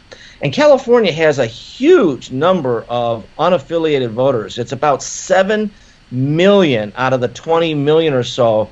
They're not registered in either party. And they don't trust either party. And they don't want to affiliate with either party. But because of that, they don't pay attention as much. So I thought that the idea to turn California around, to change it, was to get to these independent voters, get them information, educate them, empower them to really vote for management, better leadership. And so we now have hired about 50 veterans. We're hiring military veterans because military veterans are trusted and they are disciplined and they do a good job. And we've got them initially started going door to door to independent voters. Now we're on the phones because of COVID. But the idea here is to educate and empower these unaffiliated voters so that they start paying attention and maybe they'll vote for some better leaders. What do they want, John? What do those independent voters want from a Republican to vote for them? Well, I think what they want, and it doesn't have to be a Republican, but of course in this state it won't be a member of the other party. What they want is a better quality of life. They want to be protected in their homes. They want a cost of living that's reasonable. They want to be able to buy a house. Mm-hmm. The cost of houses here is triple what it is in your state there, Sharron. I mean, it's ridiculous. They want the homelessness crisis to be addressed and people to be cured of addictions and mental illness instead of just being moved from one place to another. They want water. California hasn't built a reservoir in 30 years, and we haven't done nearly enough desalination. They want better schools. California spends $100 billion a year, about $17,000 per child, and we're competing with Mississippi for school quality. It's ridiculous, and I think people want answers, and they want a better quality of life, and these independent voters do as well. And we're trying to talk to them individually and get them to think about who they vote for. John, when I was a kid, one of my best friends was Benny Benulis. And Benny and his family always talked about moving to California. I don't think they ever made it, but that was their dream. And you write in your article, once the beacons of envy for the rest of the nation, San Francisco, Los Angeles, and San Diego are now experiencing an exodus of residents. We hear a lot about people picking up from California, moving to Texas. John, why is that? Well, my mom was a Chicago public school teacher, and she first came out to California to go to college at Berkeley in the late 30s, and she absolutely adored this state, just like you talked about. It was the golden state. It was, the dream of a lot of people to be able to move here. But, Rick, as you point out, now people are leaving. And why? The cost of living, the regulation, the taxes. We have the highest tax burden in the country. At the same time, we have the highest poverty rate. Healthcare, food, unaffordable. Electricity. People in California, when we can get electricity, which you can't get after the sun goes down because we've gotten solar energy everywhere, but we've decommissioned natural gas and nuclear energy. But electricity, is relatively unavailable and costs 2 to 3 times what it costs in Nevada, 5 times what it costs in Texas. It's just incredible what the cost of living is like in this state. And people have just given up. They've just said, enough is enough. I'm moving. Now, I'm not moving. I love the weather. I love the natural beauty. My mom moved here. My brother and sister moved along with her, and my family's here, and I'm staying here. And God darn it, I'm going to change this state. And I look at it as a huge challenge, and I just think that there's a lot of people that think like me, that think that this state can be better managed and better run. John, one of my guilty pleasures is reality TV. Okay. One of the shows I find very interesting and always love to watch is $1 Billion Listings LA. Okay. John, I cannot comprehend the price of housing there. I don't know how people live. I don't know how anyone can afford a house in California. And you talk about the prices of houses in California and how it's leading to homelessness. Would you expand on that? Absolutely, and this is a field I know very well, Rick, because I've been in the housing business for 40 years. I build and manage apartments, mainly in the Midwest, Indiana, which, thank you, Mitch Daniels and Mike Pence, is a very well-managed state, and Eric Holcomb now. But in California, it costs about $500,000 to build a single apartment. I can build one of those in Indiana for $150,000. Now, and it's not the price of the land. The land's a very small part of the cost of an apartment. It's the regulations, it's the lawsuits, years of approval. It is all the mandates that go on in California, and they keep driving up the cost. And you know, the other issue with this, Rick, is that that's the main reason why the cost of living is so high, why taxes are so high, because housing costs so much, and it's the largest single part of any budget, right? You got to pay people a lot more to work in California. A $100,000 salary in California is equivalent to maybe $50,000 in terms of buying power in Texas or Nevada, where the costs are a lot lower. Well, when the salaries are that high, that gets into the cost of food, that gets in the cost of government, because you got to pay government workers a lot more, right? And that increases taxes, which spirals up to be even more cost for everybody. And it's this spiral that really is driving the state into basically being totally unaffordable for people. There's no middle class there anymore. John, you talk about in your article the homelessness in San Francisco. Sharron and I have heard stories about San Francisco people urinating and defecating in the streets. Right. The homeless camps and all that. Yeah. You point out in your article a 17% increase in homelessness between 2017 and 2019. That's 2 years. Now, John, why is that? Is it because of the massive illegal immigration into California, or is it because of the cost of living? The cost of living is a major part of it. The refusal to address addiction, we give out free needles, basically. Instead of getting people cured, instead of really working with people, we hand out free needles. We've also let inmates out of prison. We've decriminalized so many things in California. You can walk into a store now in California and shoplift $1,000 worth of products, and you'll get a traffic ticket. It's not even a crime. So we have let inmates out of prison, especially now with COVID. Where are they going to go? They don't obviously have a lot of employment prospects, and they're not going to be able to pay the rents that are being charged in many of our cities. So they end up on the street. But of course, it's okay though, because in San Francisco they developed a poop app. You heard about that, right? The app that would indicate where all the piles are all over San Francisco. So technology solves everything, right? I mean, I'm being facetious on that one. Just so you don't step in it. Don't clean it up. Just don't step in it. Right? It's funny because I have friends that have a son that lives and son and daughter-in-law that live in San Francisco. They have 2 pairs of shoes. They have shoes they wear around the house, and then the shoes they use going out because they don't want to step in it with their nice shoes. Such is life in San Francisco. John, I want to talk to you about energy in California. I want you to talk about the cost of it, and also you mentioned about shutting down nuclear, coal fire, and gas power plants and going to solar. Give us your views on the, I call it lunacy, of expecting sun and wind energy, something that only shines half the time optimally.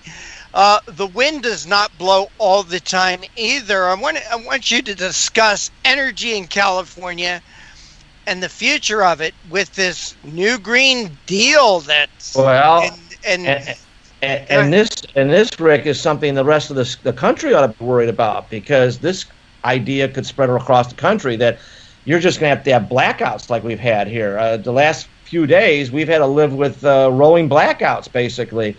They went to solar energy. Obviously, solar lobbyists love that because they're making a lot of money from it. But, the sun sets and it doesn't shine at night, and we need energy at night because we got to run our air conditioners, especially when it's hot. And this has resulted in decommissioning natural gas, decommissioning nuclear. France gets 90% or so of its electricity from nuclear energy. We can do that cleanly and deal with the waste. That's available to us. But these politicians are just going whole hog towards solar, and of course, what they do is they sell it to their voters and to their contributors on the idea that we're making the world green. Well, I got news for them. China and India are building a new coal-fired power plant every single stinking week. All the savings that we're getting from solar energy and high gasoline prices are being destroyed by China and India. What we ought to do is what the president's been doing is standing up to China and these countries that are building coal-fired power plants and just polluting the earth. I don't want to see any pollution if we can do it, but we've got to balance things. But we've got to address the international problem and let Americans actually have power to live on. John Cox, founder of Change California. John, please tell our listeners and our viewers how they could find out more about Change California, also to follow your work and read your articles.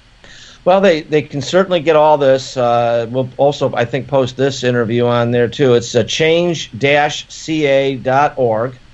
change-ca.org. And we've got thousands of donors. We've got hundreds and hundreds of volunteers who have volunteered to help. And there's a lot of people that are following us and looking to see that we can change California. And God knows, if you look at anything that the politicians have done here, they've messed it up. And it's about time that we get some leadership that actually does the right thing. Well, maybe, John, it takes the pendulum swinging that far in one direction for people to say, hey, this is not what we want, and hopefully it'll swing back in the other. I agree with you, Rick. And people ask me, well, why don't you go and move to Wyoming and run for governor in Wyoming? And I said, Wyoming doesn't need me. It's pretty well managed. California is the tip of the spear as far as I'm concerned. If you look at... John, every day I hear, John, I run 7 TV stations in California. Yeah. And people say to me, you're crazy.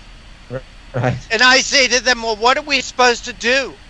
Yeah. Are we supposed to sing to the choir all the time? Right. Or are we supposed to be the difference? Where people can go to get conservative views, conservative information, listen to some common sense. And by the way, John, that's why we're so glad to get you on today. Right. But I hear this all the time. Yeah. What do you want a network? What are you trying to build a conservative network in California for? I hear it every day, John. California is the leader in media. It's the largest economy in the country. It's the most number of people of any state. This is where leadership happens, and we have to confront the creeping socialism that's California and make sure it doesn't spread the rest of the country. That's why I'm here. All right. John Cox, thank you so much for joining us. Take care, and God bless. Thank you. Nice to see you, Sharron. And you are listening to and watching the Conservative Commandos radio show with Sharron Angle and yours truly, Rick Trader. Don't go away. Sharron and I will be back with more right after this break.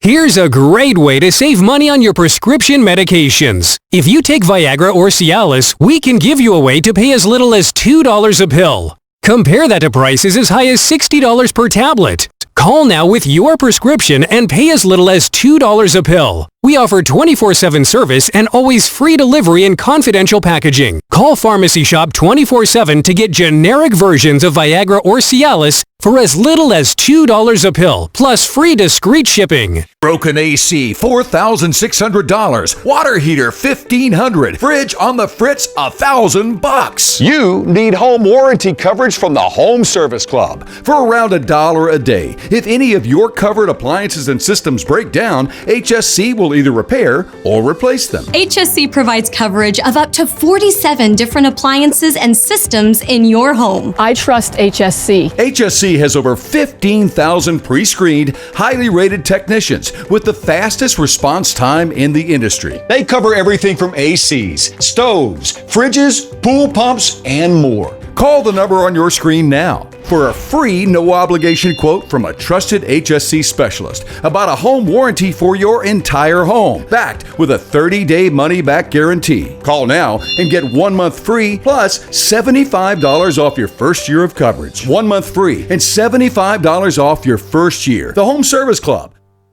I didn't know some Medicare Advantage plans may pay for dental visits. Did you? I didn't know some Medicare Advantage plans may pay for transportation to my doctor. Did you? I didn't know some Medicare Advantage plans may pay to have my prescriptions delivered directly to my home. Did you? These and more are important benefits some Medicare Advantage plans may give you. So if you're eligible for Medicare, call us right now because you may be eligible to enroll in a plan with amazing additional benefits. Some Medicare Advantage plans may pay for services like these: dental visits, vision coverage, hearing coverage, home delivery of drugs, even gym memberships. Some plans may include no copays for many services and 0 deductibles. Don't wait to find out if you're eligible to enroll in a plan that may include some of these wonderful benefits you deserve. Call us right now. The call is free, the information is free, and there's no obligation. Make this free call now to learn if you're eligible to enroll in a Medicare Advantage plan that may include additional benefits you want. Call us right now. Here's a great way to save money on your prescription medications. If you take Viagra or Cialis, we can give you a way to pay as little as $2 a pill. Compare that to prices as high as $60 per tablet. Call now with your prescription and pay as little as $2 a pill. We offer 24/7 service and always free delivery and confidential packaging. Call Pharmacy Shop 24/7 to get generic versions of Viagra or Cialis for as little as $2 a pill, plus free discreet shipping. Well, Sharron, that wraps it up for today. As always, I appreciate you, my friend, and I want to thank you for sitting in on Conservative Commandos. Sharron, before I ask you to tell our audience how they can follow you, I just want to say I love our guests. You know, I learned so much from our guests. Jason Snead was with us. We learned more about election integrity. We talked more about ballot harvesting, mail fraud. And then we had Jerry Wayne on. What a young man. What a young man. And as I said to you, I don't know if I said it to you on air or off air, meeting young people like Jerry gives me hope in future for our country. And then John Cox. John Cox, a gentleman who ran for governor of California, who knows firsthand what's going on in California, what the problems are, and a man that has ideas as far as some solutions. What a great show. I agree. And, you know, people can find me at SharonAngle.com, SharonAngle.com. Of course, we want them to be watching our coming up documentary, Stolen Choices, on our telethon on AUN TV and then across the world on the internet. Yeah, and that's September 7th. It'll be all day on AUN TV, well, from 9 to 9 and probably even later. But all-day event, our telethon on Stolen Choices about voter fraud and voter integrity with some of the experts. Sharron, give our viewers, our listeners, an idea of some of the experts we're going to be having on our of course, we've asked Jason Snead to come on, one of our guests today, and talk about that.